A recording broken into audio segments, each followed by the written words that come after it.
Hi guys, welcome or welcome back to my channel and welcome to my British Grand Prix race review.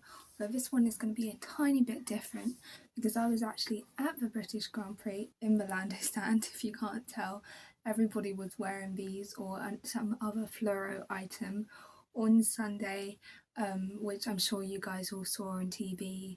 It was so bright, it was so amazing, especially because Lando came to visit us after the drivers parade, and just like every time he drove around he could definitely see us. We were very bright, but it was amazing to like see, and the energy was immaculate.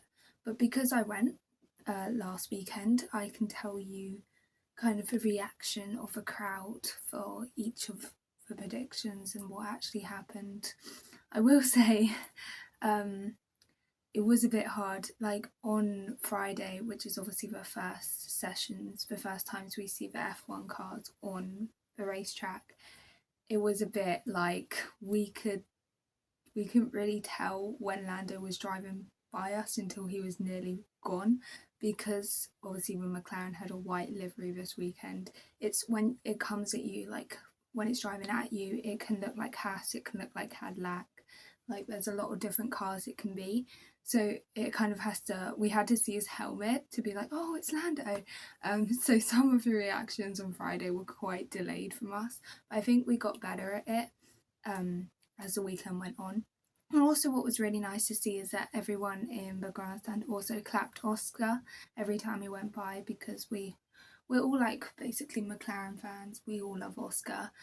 So that was really nice. And we all clapped Lewis as well, because home race, everybody loves Lewis. There were some people wearing their fluoro Lewis tops, which was quite nice. And then obviously Max crashed out right in front of the Lando stand on Sunday. I don't know if they said it on Sky Sports, but there's different commentators when you're watching it in the track, and they said, oh, it's a shame that he's crashed out there because he's not going to get a cheer from a Lando stand, is he? But we did cheer him, and he waved at us. It was very nice. Obviously not nice that he crashed out, but we didn't boo him or anything, because I just think we're better than that. I don't think booing has any place in this sport or any sport, but there we go. What was I going to say? Oh yeah, I did get quite excited at the end. Obviously, Lando was running in P4 and we got that safety car. And then I was like, oh my god, he's going to close up. He has a chance. He pitted for fresh tyres, didn't lose any positions. So I think that was a good call. And I was like, he's on fresh tyres. Like, we could get a P3 here. But obviously, the safety car didn't come in. When the message said, oh, safety car in this lap, everybody went crazy. Everybody was so happy. People were still clapping by the time I'd realised that it wasn't going to happen, because we were on Stowe. So we can see the pit entrance. Also, we had a safety car in like an F3 race or something, so we could see how it worked. So when it got like the straight in front of us, they would start backing up the cars, like the car in P1 would start backing up the others. The safety car would drive off into the pit entrance, and then the race would obviously continue, safety car restart. So when Charles didn't start backing up the pack, I was like, okay, that's a bit weird, but maybe he just, I don't know. I was like, that's a bit weird, but it said safety car in this lap, so. And then the safety car drove past the pit entrance and I was like, shit. So people did boo, which I think is valid, because I think we would have booed anyway, even if it hadn't said that the safety car was coming in, just because we wanted one lap of racing. But the fact that like it said we were going to get a lap of racing and then it just took it away like 10 seconds later, it was horrible. Obviously I got excited because I thought Lando would be able to do something, get a P3 if we did get a racing lap, but also P4 is very good with the car he has.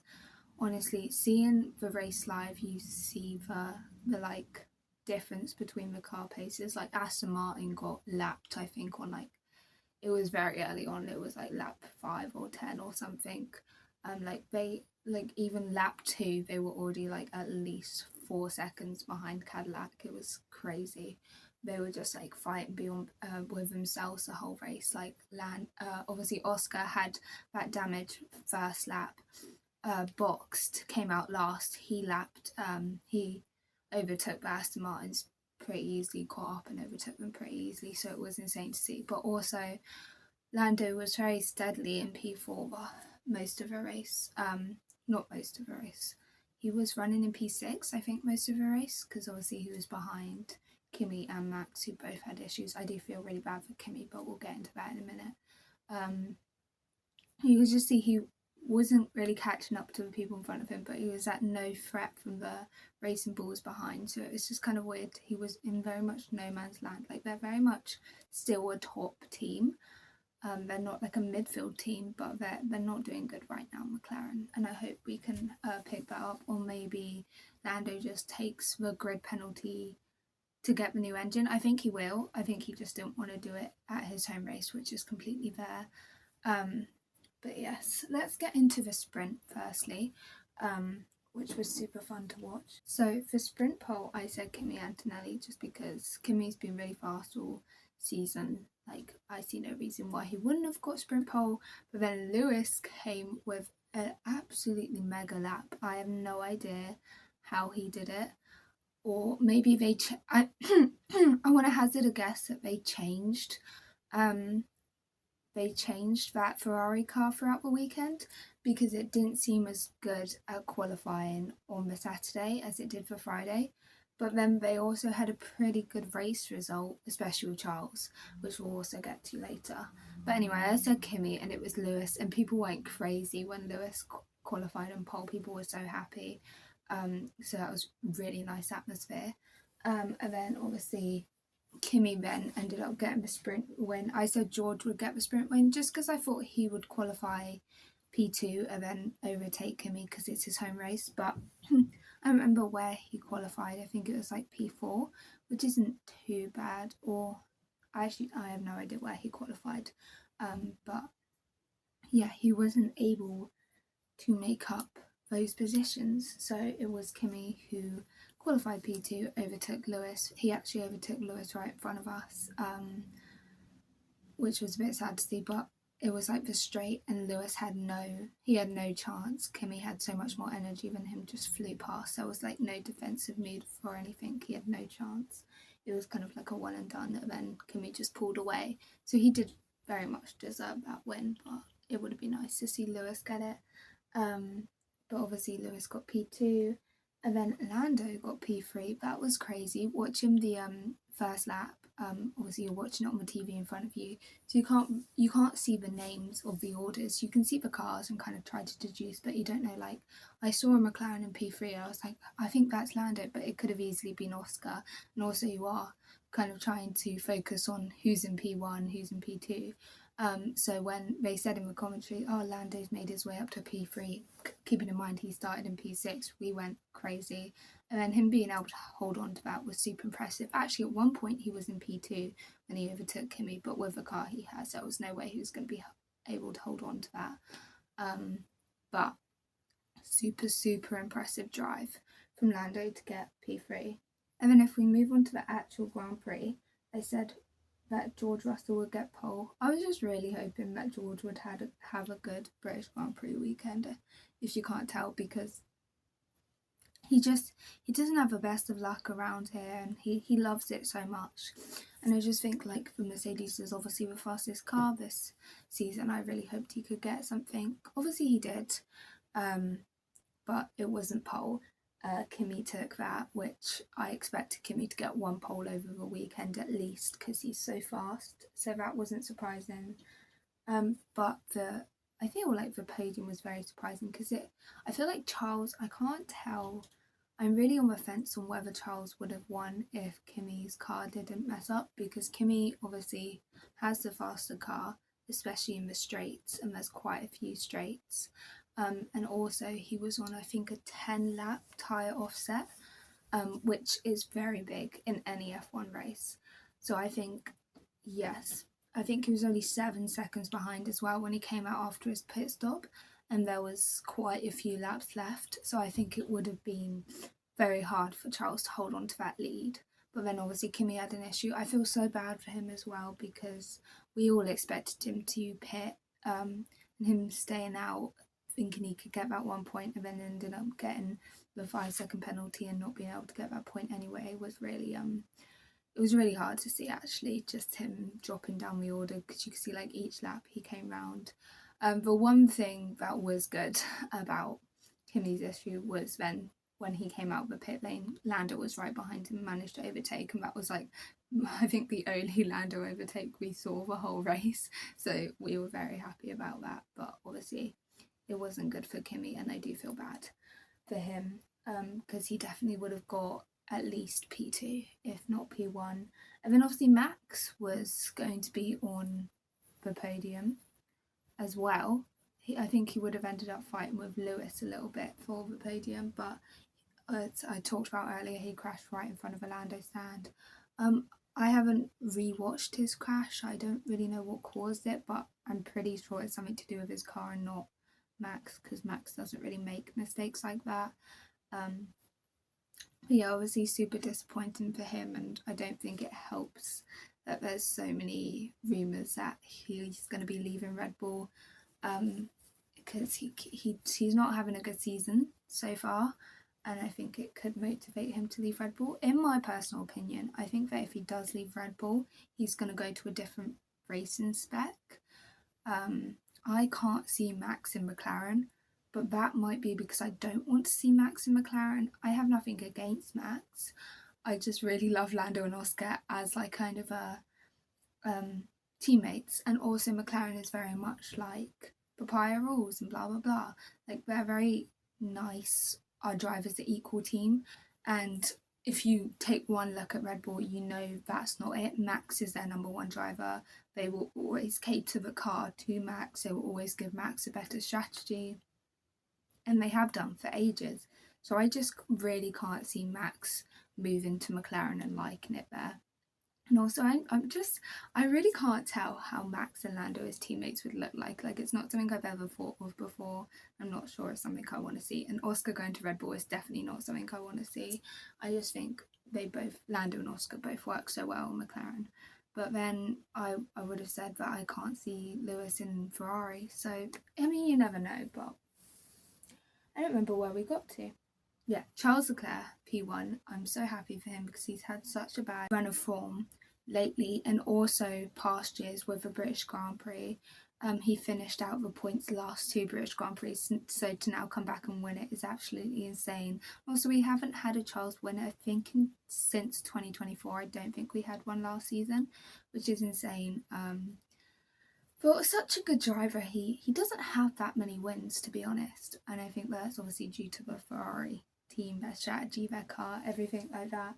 But I'm so happy he got that P1, and hopefully it gives him the confidence to go forwards, maybe get back into this title fight, because he is slowly dropping out of it. I think the McLaren drivers are literally just hanging on by their fingernails at this point.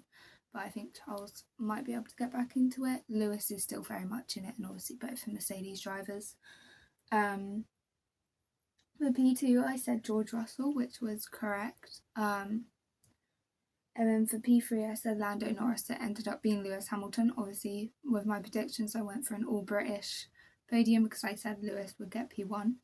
And I thought that was delusional. But honestly, looking at the podium with 2 British drivers and Charles Leclerc on the top step, I would say I would have been much more likely to believe that we could get an all-British podium than that combination, because that's kind of crazy to me looking at like past British Grand Prix. So yeah, it was a very surprising podium, but it was nice to see Charles on the top step. People were very happy. People did clap Charles.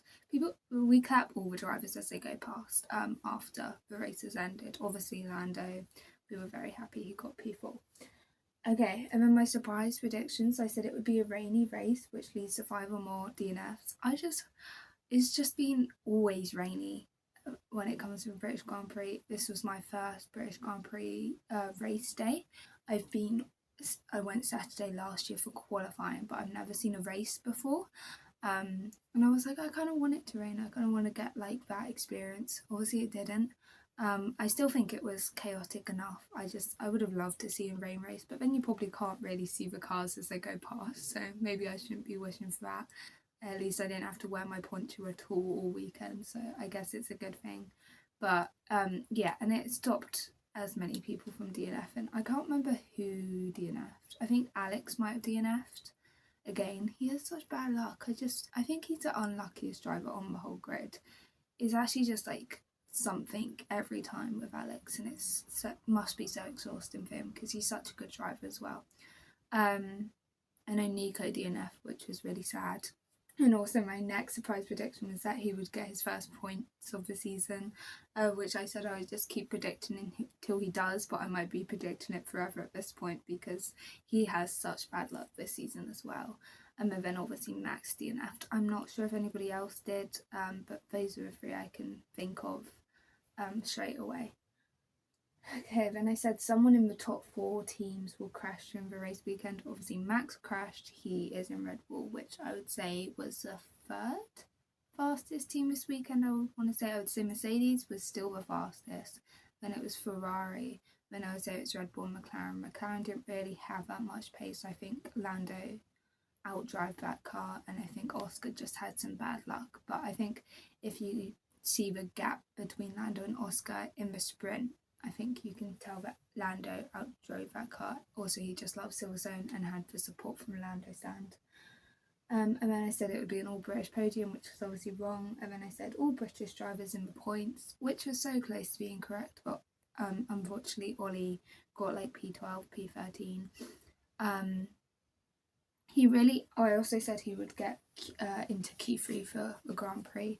But honestly, him getting into Q2 is impressive at this point. I don't know what they've done with that Haas car because it was so good at the start of the season, but it's definitely not that good anymore, and I really need them to fix it because we know from the results at the start of the season what Ollie can do with a working car, and I really want to see him again, like in that like P5 position. Obviously, we did have reliability issues more with the top 4 teams. But I feel like Racing Bulls and Alpine have taken a big step up, and Haas has taken a big step down. Like seeing Ollie fight with the Cadillacs, I was like, what are we doing here? So that was super unfortunate. But those were all my predictions for the British Grand Prix. It was, sorry if I've missed anything because obviously I haven't had a chance to rewatch it yet. I am going to sit down and rewatch it just to to get the full picture of a race, because when you're on track it's kind of hard to get the full picture of a race, and obviously we were focusing on Lando mostly. But great atmosphere. If you're ever questioning about whether to go to the British Grand Prix, I would say definitely go. It's honestly like a 4-day festival. There's so much for you to do when you're not watching racing, but there's also so much racing. We had F1 Academy, F3, and F2, and obviously F1. So there was so much racing to watch, and all of it is so interesting. Yeah, I would say definitely go. And if you're a Lando fan, definitely sit on the Lando stand. I think it's just going to get better and better each year. I think we have at least 8 years, or probably as long as he's in the sport, left of the Lando stand, because I think the demand will stay. So yeah, if you're a Lando fan, definitely go do it. It's such great atmosphere. It's just amazing. I'm so glad I was able to go. And my first ever Grand Prix, which was so exciting. And yeah, I hope to go to a lot more in the future. But thank you guys so much for watching this video. Comment your thoughts on the race down below, and I'll see you around.